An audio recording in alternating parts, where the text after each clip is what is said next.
Hello and welcome back to our YouTube channel. Subscribe to our channel if you haven't subscribed already and hit the bell icon.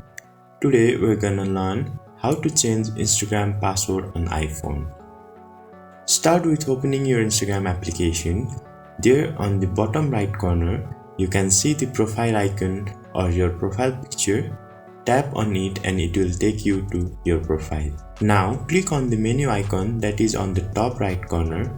Then go to settings. Inside there you can see the security. Go inside it and go to password. Now enter your current password and new password and click on save. And that is all. Now you have successfully changed your Instagram account password. Thank you for watching the video till the end. If you face any problem, let us know on the comment section below and hit the like button if it helped you. Do subscribe and hit the bell icon for similar videos.